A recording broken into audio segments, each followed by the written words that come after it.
जब तक भोगों का चिंतन होगा, भोग क्रिया होगी, तब तक भगवदानंद नहीं मिलेगा। लिख लो इस बात को। क्या? जब तक जगत का चिंतन होगा, भोगों का चिंतन होगा, भोगों की क्रिया होगी, तो भजन करने पर भी भगवदानंद का स्फुरण नहीं होगा। तो क्या भजन व्यर्थ चला जाएगा? नहीं, उसका फल मिलेगा। पर भगवदानंद स्फुरित हो गया तो तुम तो जीवन मुक्त हो गए। इसलिए अपनी वृत्ति को विषय भोगों के चिंतन से बचाओ, अपने शरीर को विषय भोग क्रिया से बचाओ। शरीर से सेवा करो, वृत्तियों से चिंतन करो, खूब सत्संग करो, भगवान की लीलाओं का गान करो, श्रवण करो, साधुओं के दर्शन करो, उनके वचन सुनो और एकांत में रहकर गुरु आदेश से उपासना करो, तब तुम्हें आनंद प्राप्त होगा। फिर सुन लो, जगत का चिंतन, भोगों का चिंतन, भोगों की क्रिया जब तक होती रहेगी तो 2-4 माला से घुमाने से भगवदानंद की स्फूर्ति नहीं होती। इसलिए इष्टाकार वृत्ति करनी पड़ती है भगवदानंद की अनुभूति के लिए। तो तुम नाम जप करो, सत्संग करो, भगवत लीलाओं का गुणानुवाद करो, श्रवण करो, साधु महात्माओं का दर्शन, उनके वचन, एकांत में गुरुदेव प्रदत्त उपासना करो, तो तुम्हारी चित्तवृत्ति में भगवदानंद स्फुरित हो जाएगा। ये साधन बताए। इन साधनों से इष्ट देव में ममता होने लगती, मेरी प्रियाजू, मेरे लालजू। और जिसको विषय कड़ुआ लगने लगे तो जान ले हम पर बहुत बड़ी कृपा हो रही। क्या? अब मुझे नहीं चाहिए, नहीं चाहिए, अंदर से जिद आ जाए, मुझे नहीं चाहिए। जैसे कोई किसी को बमन दिखावे तो घृणा हो जाए, नहीं। ऐसे जब तुम्हें रमा बिलास राम अनुरागी, तजत बमन जिम जन बड़भागी। बड़भागी महाभागवत वैष्णव जन हर भोग को वमन की घृणा की बुद्धि से देखते नहीं। जब आप ऐसे चलेंगे तो विषय भोग आपको घृणास्पद लगने लगेंगे। नहीं, छी, अंदर से आने लगेगा। नहीं, अभी अमृत जैसा चिंतन होता है। जब अमृत जैसा चिंतन प्रभु का हो और विष जैसा चिंतन संसार के भोगों का हो। ब्रह्मादिक के भोग सब विष सम लागत ताई। विष सम, जैसे बढ़िया खीर, रबड़ी, गुलाब जामुन सब बना रखा, कान में कोई विश्वास पात्र आदमी आके दे, भाई हमें संशय है इसमें जहर मिलाया गया, अब एक कवल खा के दिखाओ, आप डर जाओगे। ऐसे ही महापुरुष कह रहे हैं हर विषय में आसक्ति रूपी जहर है, मत भोग। ये जहर जन्म जन्मांतर बढ़ता चला जाएगा। इष्ट देव की अनुभूति, रूप दर्शन, साक्षात्कार उसी को होता है जो विषयों के भोगों में ऐसी अरुचि हो जाती, विषवद, बमनवत, मलवत। ये उसी को होती है जो निरंतर नाम जप करता है, सत्संग सुनता है, भगवत लीला गुणानुवाद गायन करता है, श्रवण करता है, साधु दर्शन करता है, एकांत देश में गुरु प्रदत्त उपासना करता है। प्रेम मार्ग में चलने वाले उपासक को ना माया पर विचार करना है, ना प्रारब्ध पर विचार करना है। प्रारब्ध ज्ञानियों का होता है, माया पर विचार करने के लिए विवेक चाहिए। तुम्हारे लिए एक ही स्थान है, नाम जप। माया कैसी? हरि जाने, प्रारब्ध हरि जाने। अपने को क्या करना है? राधा राधा राधा राधा राधा राधा। महापुरुषों के वचनों को समझो। अपने उपास्य देव के नाम जप के सिवा प्रेम प्राप्ति के लिए और कोई भी बात सोचे ना।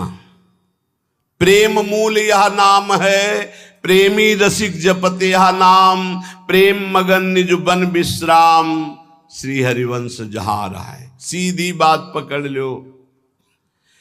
प्रेम में यदि स्थिति प्राप्त करनी है तो नाम को पकड़ लो। प्रेम मूल यह नाम है, निरंतर नाम।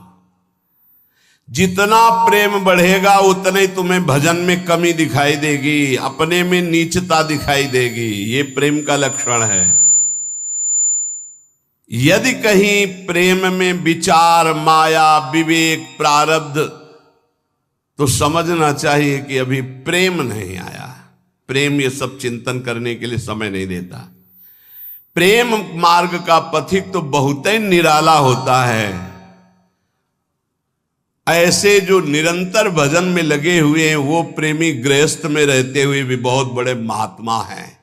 जो जंगल में रह के प्राप्त किया जाता है वो घर में रह के उसने प्राप्त कर लिया। उसने कोटि कोटि वंदना है उस गृहस्थ की जो निरंतर नाम जप करते हुए प्रभु से प्रेम। ऐसे दर्शन होते हैं, गृहस्थ आते हैं, आंसू चल रहे हैं, बस मुझे और कुछ नहीं चाहिए, प्रिया प्रीतम का चिंतन चलता रहे। बस चाहे जैसे बोल रहे हैं लेकिन हृदय तो शीतल है। प्रियालाल के लिए अश्रु प्रवाह कर रहे हैं, मांग रहे हैं प्रियालाल का चिंतन। ऐसे महापुरुष के लिए गृहस्थ और विरक्त में कोई भेद नहीं, जंगल और घर में कोई भेद नहीं है।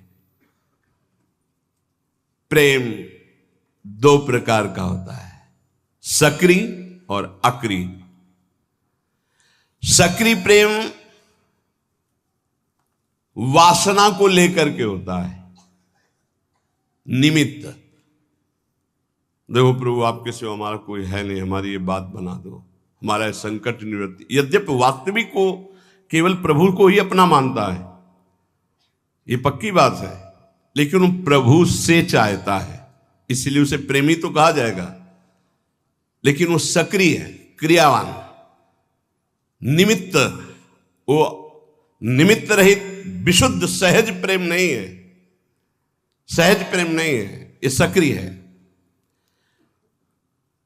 ऐसे प्रेमियों की कोई खास गणना नहीं होती, मतलब इनका कोई खास महत्व तो नहीं माना गया प्रेमी जनों के बीच में।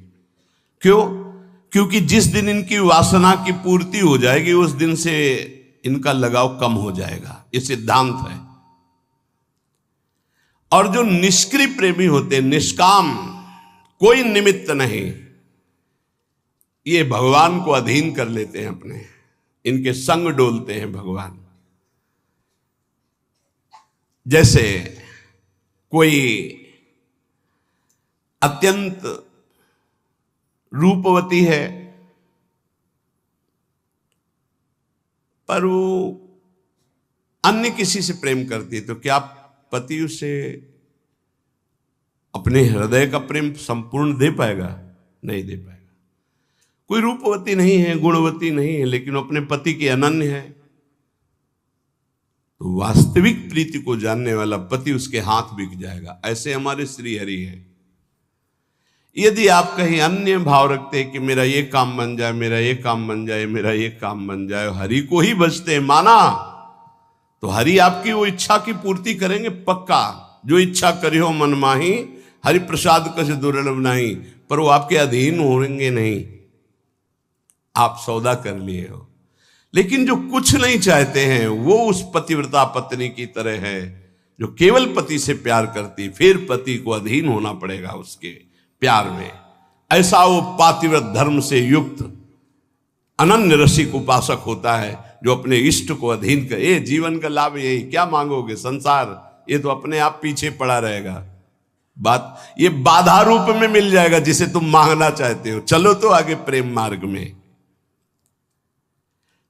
यदि आप प्रभु से कुछ नहीं मांगोगे तो सबके अधिकारी बन जाओगे। आप कुछ मांग लिया तो कुछ हाथ लगेगा, सब कुछ नहीं, और कुछ नहीं मांगा तो सबके अधिकारी बन जाओगे आपको, और अधिकारी के बन जाओगे, कुछ चाह ही नहीं रह जाएगी। सच्ची बात ना।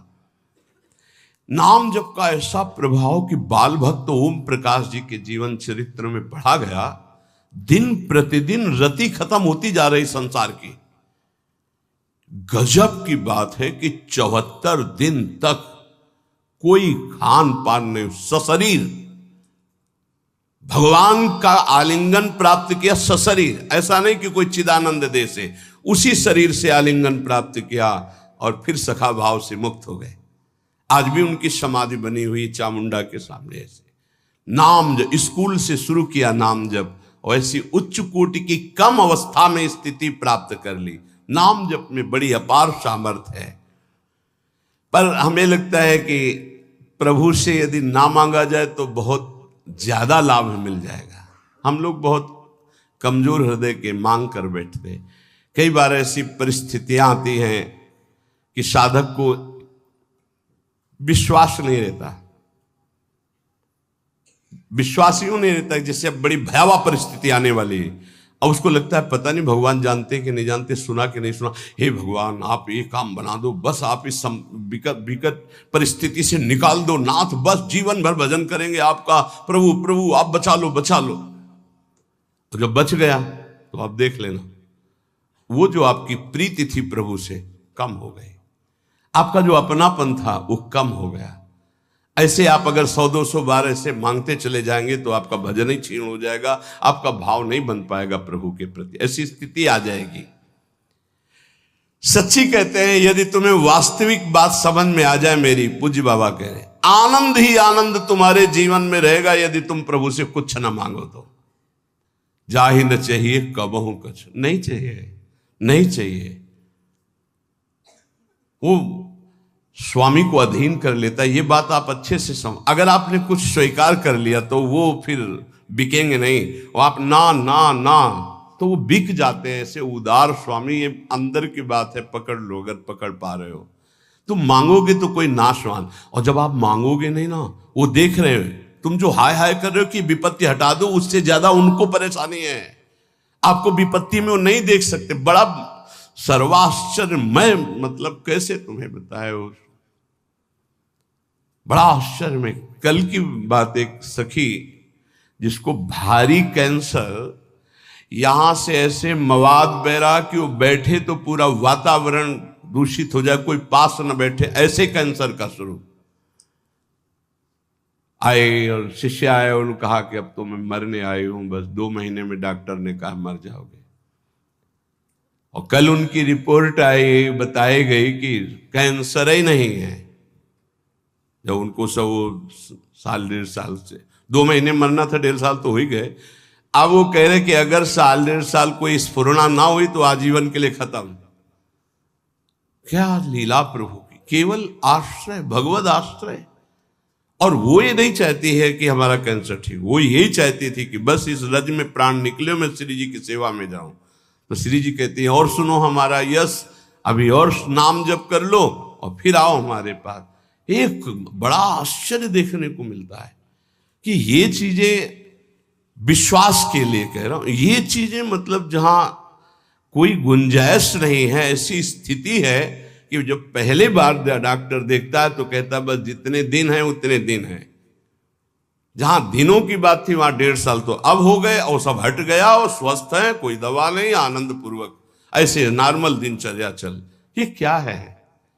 उन्होंने मांगा नहीं था कि मेरा कैंसर जाए, उन्होंने चाहा नहीं था कि मैं ना मरूं, वो बस यही चाहते थे कि जल्दी मरूं और श्री जी के पास जाऊं।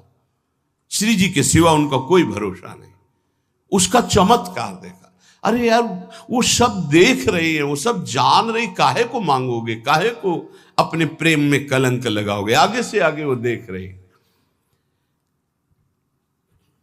नारायण 2 बात सो और अधिक नहीं बात, रसिकन को सत्संग नित, युगल ध्यान दिन रात। सचमुच सचमुच बाबा लिख रहे हैं, नारायण स्वामी कह रहे हैं कि भगवत प्राप्ति के लिए इन 2 बातों से बढ़कर और कोई बड़ी बात नहीं। रोज सत्संग सुनने को मिले और युगल सरकार का नाम जप करते हुए ध्यान करने को मिले। राधा वल्लभ लाल को हृदय ध्यान मुख नाम भगवत प्राप्ति हो गई। 2 ही बात, रोज सत्संग सुनने को। रसिकन को सत्संग नित, युगल ध्यान दिन रात। तुम्हें हम बताते हैं कि जिनको ये भ्रम हो कि गोपी जनों से एक क्षण के लिए भी भगवान गए तो कभी नहीं गए। पूज्य बाबा कह रहे अरे भक्तों से एक क्षण के लिए भी कभी भगवान दूर नहीं होते। गोपी तो भक्तों की प्रेम ध्वजा है भक्ति की। इनकी ताकत क्या, ये दूर जा सकते हैं अपने प्रेमियों से। आप ये समझ लो कि आज भी जो भक्त भगवान के सिवा किसी से अपना परिचय नहीं रखते, भगवान उनसे एक क्षण भी दूर नहीं।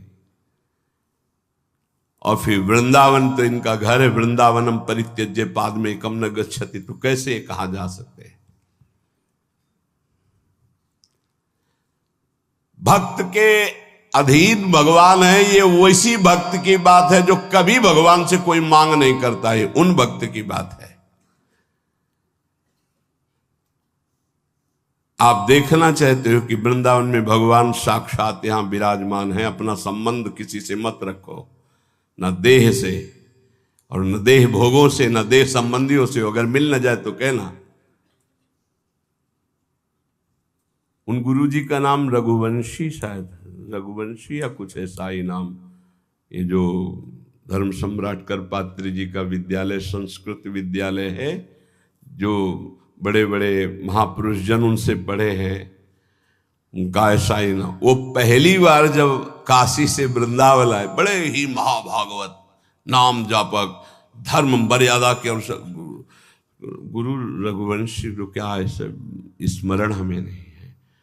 वो जब आए वृंदावन, तो उस समय और वृंदावन का स्वरूप लता पता सब, तो सीधे पहुंचे जुगल घाट। ये रोड नहीं बना हुआ था, तो उधर से ये पता चला कि परिक्रमा मार्ग में है कहीं, तो यहां था करपात्री जी का। तो युगल घाट पहुंच गए। वहां जब पहुंचे तो अंधेरा होने लगा था, तो सोचा किससे पूछो, वहां कोई दिखाई नहीं दे रहा। तो पहली बार आए थे, नया नया खुला था धर्म सम्राट करपात्री जी का है जो संस्कृत विद्यालय, उसमें वो आचार्य रूप में आए थे।